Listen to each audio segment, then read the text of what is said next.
Hello there, so good to have you here with us for this episode of 2 Minute Moves TV to help you bust through the exercise, excuse and obstacles that are getting in your way of feeling good and living the life you want to live. I'm Lizzie Williamson, and next to me is someone who is on a mission to empower women, helping them feel more confident, comfortable and to take care of the planet at the same time. She is the creator and CEO of Modibodi, which creates these beautiful and amazing underwear and swimwear that helps make the unmentionable mentionable. She is a social advocate for women's health issues and rights. She is out there breaking taboos with her conversations and with her campaigns. She's just put another trophy on her shelf of many as this year's winner of the New South Wales Business Woman of the Year Award. She's a mum of three, yeah. Well, and anyone who I said I was coming to interview this woman said to me, oh, I love her.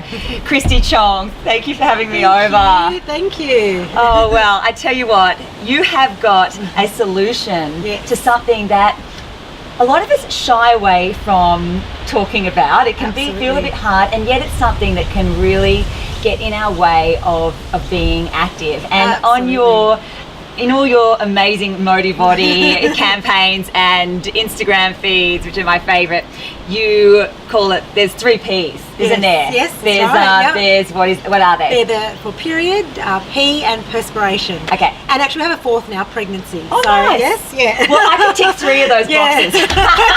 Not the pregnancy box, but I can tick 3 of them, as you might be able to as well. And most of us would just kind of suffer in silence about it, but you decided to do something about it. Yes. Can you take us to that time before Modibodi was invented? What was going on with you? Because you took it to the next level. You were running marathons. Is that right? Correct. Yeah. Oh, I did one. Okay. I did one. Yay, tick. I was a mother of 2 at that stage. I had started to suffer from light bladder leakage, and it was on one of my runs that I sort of came to that conclusion that I've got a problem, and my underwear was failing me, and that the only solution was to wear these sort of eco-damaging, pretty ugly-looking disposable hygiene. And for me, that didn't seem like the right solution.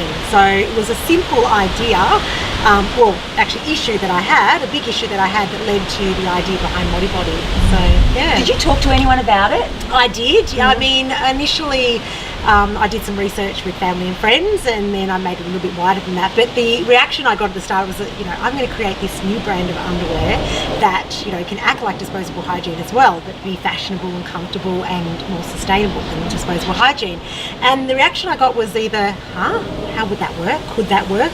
Or why didn't I think of that? Mm-hmm. So, yeah, that's when you know you're onto a good idea. Then why didn't I think about that? Was it hard for you to start to talk about it with people? Because I see you now up on stage accepting your speech for the Woman of the Year, Business Woman of the Year Award, and you talk about it with such confidence and grace. Was that always the case for you? Look, I just felt so passionate about breaking down the taboo and giving women a better solution. I didn't even think about it. I never felt uncomfortable, but it's probably because I've had a mother who's been very open as well, so that's probably helped. But the media and the acceptance, that definitely was blocks at the start, but even that's starting to open up. We see discussions around periods in the media and menstruation, and even incontinence and bladder leakage. It's starting as well, so that's good news. So how exactly does it work? Because I'm sure that's what everyone's thinking. I was talking to my daughter this morning when I was walking her to school, because they just had the menstruation tour. Yes. Right. And she said, here's my 2 options. And I said, you know what, you've got another option. And because they're all quite passionate about the landfill and saving the earth and that type of thing, they're quite aware at school.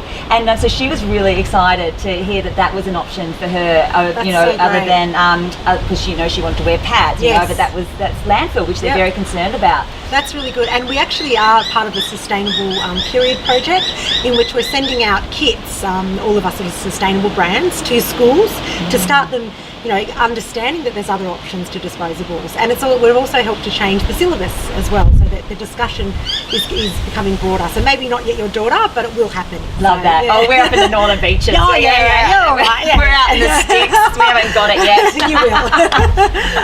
So great. So yeah, I mean, look, this is the underwear here. We've got the full brief range. I've got my G on. Yeah, I've got my G on too today because I've got my leggings and I almost wore that same top. So that did you?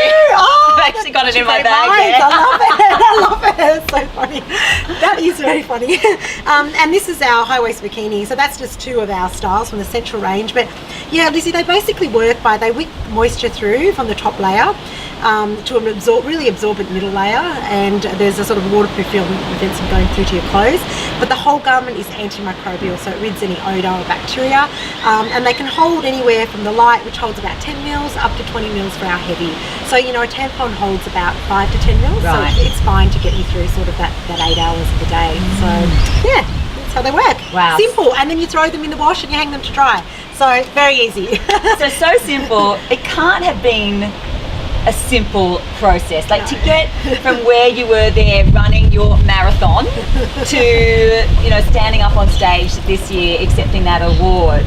That can't have been simple. What has been your biggest personal struggle on this journey? Yeah, look, because I'm a little bit of a control freak, I think it's definitely, I say to my staff and to anyone I meet, it's getting comfortable with the uncomfortable, because when you're growing and introducing a totally new category to disrupt very big players in the market, there's a lot of uncomfortable in that. There's a lot of not knowing the answers. So yeah, that's something that's been a big personal challenge for me, just to let go and to accept that I'm not always going to have the answers, and I can't always feel comfortable. So yeah, it's good. So what's been the work that you've done? Like, what has been the thing that you do every day, or some sort of practice or tool or step that has helped you with that?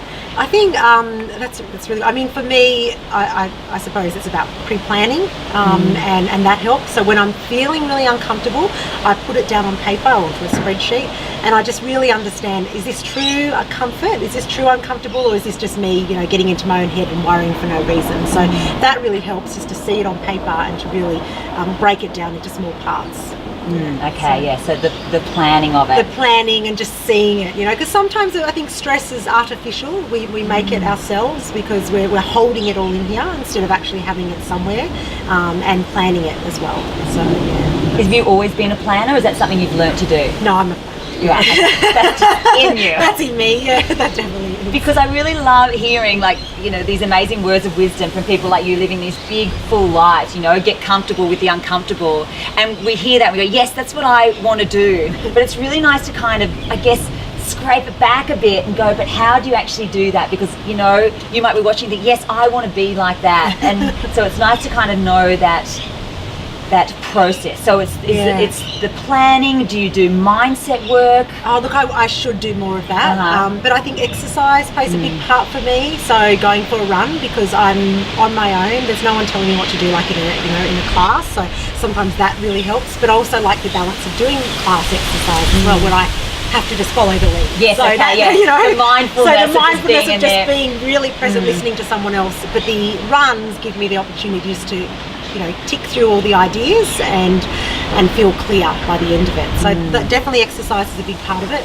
I think sometimes just being able to look yourself in the mirror and just say it's okay. I'm still here. I'm doing okay. And that sounds weird, maybe. No, but I love it. I actually like doing that when I'm having those struggling moments, to actually really see myself. So that also helps. Because we're hard on ourselves, aren't we? Very hard, yes.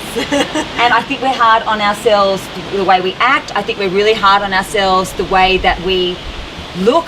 And I guess when I look through Instagram or Facebook, I can look through and end up just going, I just feel terrible about myself. Yeah. And then Modibodi comes on and I feel so much better about myself. I feel so much better for all women out there, because your campaigns really show women in their realness, in all their glory, their diversity, in their, all shapes and sizes. Yes.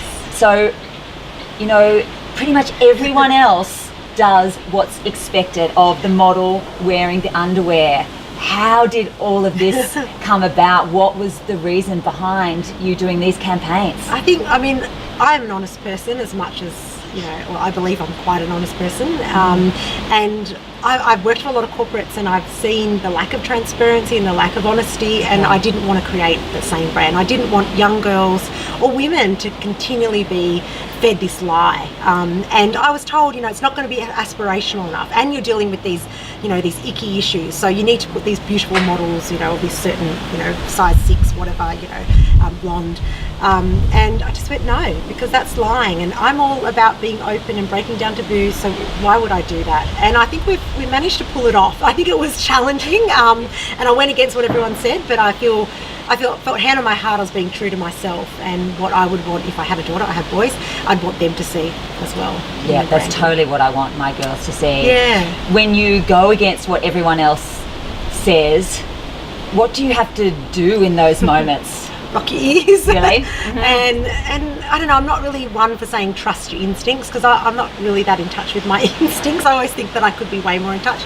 But it's just back yourself and then see how it goes, I think I knew, and I was speaking to my friends and family, I felt the timing was right. I wouldn't have said that, maybe doing this 10 years ago, but with social media, it's definitely allowed brands like myself and our brand to thrive. So we're not dealing with, billboards and mainstream media who are blocking and not allowing that to happen still. So yeah, people like you, are helping that change. And the reaction of people when they see, your amazing campaigns? Oh, positive, overwhelmingly positive. Occasionally you get the trolls, but majority of women are saying thank you. So that's I think from the very beginning, and that's encouraged us to keep going. So yeah, it's so much bigger what you're doing in a way, is it? And it's as often the case of someone doing something, that is fabulous, that it becomes bigger than the product itself. Yeah, and when you were developing Modibodi, did you imagine that would be the case? No. I think when you start out, and I don't come from the textile industry at all, I don't come from a fashion background, I don't come from femme hygiene, but I've got a PR and marketing background. For me, I was just focused on creating a great product. And that's why it took me 18 months to get the product, the fibre technology developed, and another 6 months of prototype testing. So 2 years before I even took it to the market. So that's all I focused on. And then, that's just small steps like that at the time. I'm not thinking about the change that this could potentially have at that stage. Yeah, just the product. Because a lot of people would say to themselves, well, I don't know anything about tech, so I can't create a product. What did you ever think that to yourself? No. Well, you just went out and did it? No, I just didn't. I think the passion, and I'm being really honest, and the interest. I'm naturally a problem solver, so I should say that. I'm naturally a problem solver, and I'm naturally an activator, so I like achieving stuff. And a planner. So those someone we want to know. I think those things just, and then this idea that just couldn't leave me, led me just to keep going. But I was easy on myself, and I think I'd say that to any person or woman out there starting her own business. Like, you don't have to, you see in the media, here, there's this successful business, aren't they wonderful? But all that backstory, it takes time to get there. So, go easy on yourself. Be as patient as possible, but also understand that it's a journey to get there, and it's not going to happen for the few out there. It happens in a year or two, but for most of us, it's a longer journey than that. So you might be looking at Kristy and thinking, oh my goodness, this woman has got a lot going on, and yet she says that she goes out for jogs and goes to classes, and the biggest thing that I hear from women is no time when it comes to exercise. So how do you make this part of your life, the exercise? How do you make it part? It's really, it's always been a part of my life, so I suppose that's easier for me. Like, I was encouraged to play sport from a very young age, and I've carried that through. I will say, more recently it probably has not been as great. I probably could do a lot more, but I'm also easy on myself. I just say, at this stage I can probably commit to 2 to 3 times per week.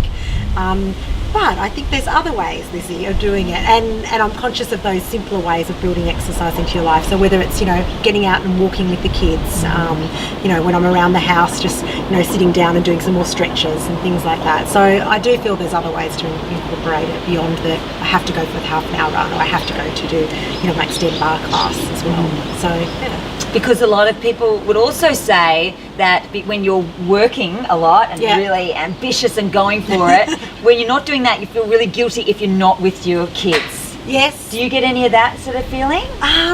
Yes, I do, but I don't know. I feel I have quality time with my children. I do the drop-offs for school, so I get them in the morning. I don't work far from my home, so that's great as well. I do feel guilt, but overall I feel quite nourished on both levels of my life, my family, and on my work life. So yeah, and I just love my work so much, so I think they understand that. I don't know, we'll see in a few years. Yeah. Oh, that's fantastic. It feels like you've got such a drive. What do you think, how would you sum up that drive? What is it that is driving you? Gosh, that is a really, really good question. For me, honestly, it is to provide women with a better solution to really, really make a social impact. And yeah, that's it. So yes, I'm building a sustainable and hopefully profitable business, and that will return. But having some sort of social impact is the key driver. It has to be. And what's exciting you the most at the moment that's going on with Modibodi? Oh, there's lots of innovation. Doesn't have to be just one thing. There's lots of innovation, so stay tuned over the next 6 months. But we've just expanded into the UK and into Europe. Congratulations! Thank you. So that's great. So there's always teething issues because we're a sort of fast-growing company.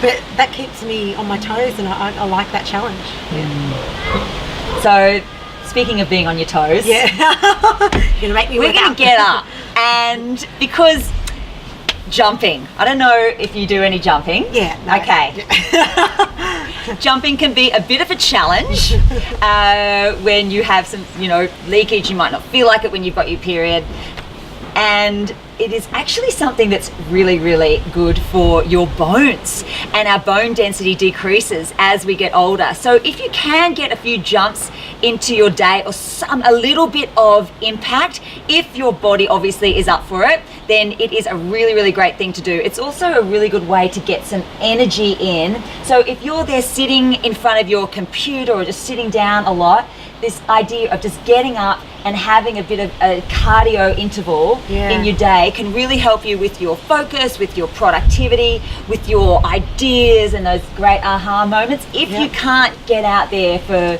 a jog or a run or something like that. So I'm wearing my Modibodi. You got yours on? Mine, so it's fine. I'm going to show you a few modifications with some of these because sometimes our bladders just will not cope. So I'll do some modifications, and shall we do it? Yep. All right, let's get on up. All right. We are going to start pretending we've got a skipping rope. Okay. Yeah. Do that. An example that you don't necessarily need to have fancy equipment or any equipment at all to get a bit of cardio in. Yeah, okay. Yep. So you got your skipping rope. Okay, I'm gonna show you 3 ways that you can skip. Your first one is the toughest one, right? Feet together. Can you do that? I can. I can't do that. Okay, the modification of that is you go side to side there. Yeah, does that feel a bit nicer? That's nicer. Yeah? Okay, and that's that one. Or if that is just too strong still, you can just do a little step. Because something is actually so much better than nothing when it comes to this type of thing. So I would go for like 30 seconds of this, and then we're going to attempt some star jumps. Oh, no. You ready? Okay, 2 versions of your star jumps. Full version of star jumps. We go out and in. Oh, she can do it. Look at her go. Out and in there. I'm very controlled. Out and in. Okay, if you still want to do star jumps because you want to feel like you're back in the schoolyard and it just feels so fun, what you're going to do is do one foot, then the other foot. Yeah, so that's your modification. Does that feel nice? Yeah, that's good. Yeah, that's good, huh? So that's what you do. And then you go back to your little skip. Maybe you turn that into a little jog there. Yeah, maybe you do your full jumps, little tough jumps. Woo! Look at you So go. okay, that's it for me. That's my limit. Just felt my limit. Just felt my Modibodi's working. And then we go for another 10-star jump. Should we do it? Yep, I'm ready. Okay. And the great thing about moves like these is they actually also can put a nice little smile on your face. And who doesn't want that? Exactly. Okay, remember your modifications. One at the other. Yeah, that's it. So that idea, just like having that little burst of cardio and a little bit of fun in your day. Awesome. Get yourself a pair of these Modibodis. You actually will not know what you did before you discovered them. And where can everyone discover you that they haven't already? Oh, well, you can go Can to you talk? Modibodi.com. I know, I'm looking a little bit out of breath, but I feel good. Look, yeah, no, Modibodi.com. You know, that's where we are. Yeah, and make sure you go to the Instagram as well. Yes. Modibodi, M-O-D-I. Yes, Instagram. B-O-D-I. Instagram and Facebook, yeah. But you'll love that Instagram feed. It's so fantastic. And if you have had something in this episode that's really resonated with you, share it with us. We'd love to hear from you. Leave a comment there and like and share this episode to your friends so they can see it as well. If you want episodes like this one and the upcoming ones to your inbox, then head to 2minutemoves.com/live TV. Pop in your details there and I will send them to you. And I hope what this has done for you is really remind you that there are all these little things that you can do that make a big difference to getting you moving your precious body, to being able to live the life that you want to live. We come up with all these reasons and excuses and things, but there are ways to bust through them, and you shared with us some wonderful ones today. So thank you so very much for that. And thank you for bringing Modibodi out to all of us. Yeah. Thanks for getting me doing some moving. You're welcome. Thank you. All right, and we'll see you for another episode very soon. Bye. Bye.